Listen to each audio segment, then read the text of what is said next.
I think if we started to really analyse our trends and our behaviours towards dogs and how that is affecting the whole population and will do for generations if we don't stop and really have a close look in the mirror at ourselves right now. For example, the dog show world is massive, and I think it's a great environment for people to socialise and socialise their animals and spend a lot of time together. But extensively with the show world, you are trying to find a dog that looks most like a dog that someone decided a dog should look like about 60 years ago. It's crazy, isn't it? If you think about it, someone decided what each breed would look like, and now everyone's trying to get their dog to look most like the dog that someone said it should look like. And we're not thinking about the animal anymore.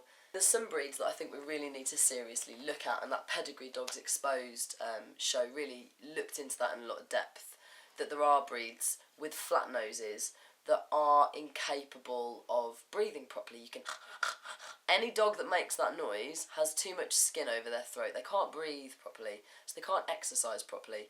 And then what starts to happen is they become what we call whole body dogs. So they have to communicate with their whole body, which makes them look very stiff and silly.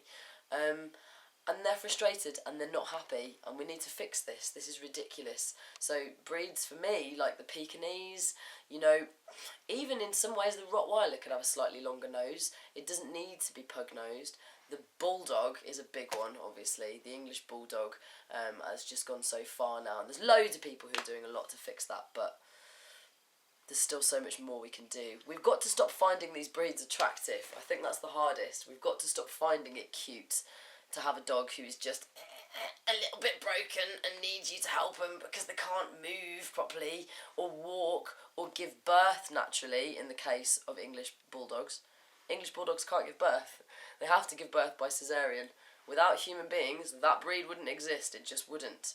If you think about Staffies, I would personally love to see Staffordshire Bull Terriers bred with another breed of dog so that you could give them back their face. The problem that a lot of Staffordshire Bull Terriers have with social communication with dogs, and this is a welfare issue because they can't talk to other dogs properly.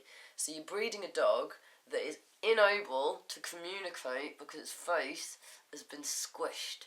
So it always looks a bit crazy, you know, hi, my name's Hannah, do you want to be my friend? You'd think, okay, you're a bit strange and I don't quite know how to communicate with you. The first thing you get from that social encounter is concern.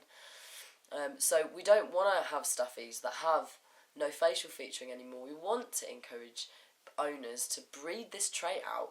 And actually, the whole of the human race needs to look at this issue because we've become accustomed to dogs without tails, dogs without organs, bits and pieces, and dogs without faces, without noses.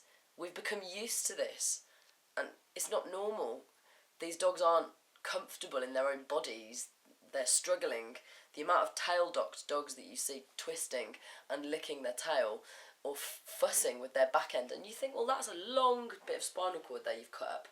And it's part of the problem that because they can't communicate properly with other dogs, they attract trouble and fights, and they have this reputation for being violent and dangerous. Yes, exactly. From a young age, if you can imagine being a Staffordshire Bull Terrier puppy and you've got all the tenacity of any other dog, you know, and you really want to make friends when you're very small, but over time, every time you go into a social encounter, the dogs around you go, oh, I don't think so, mate. No, you're all right. Okay, no, just back off like you're a bit much. No, why do they do that? Because the Staffy has to then communicate with its whole body.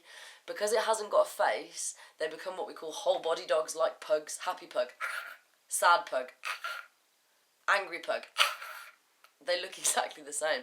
And we laugh, but it's actually not funny, is it? Because they can't talk properly.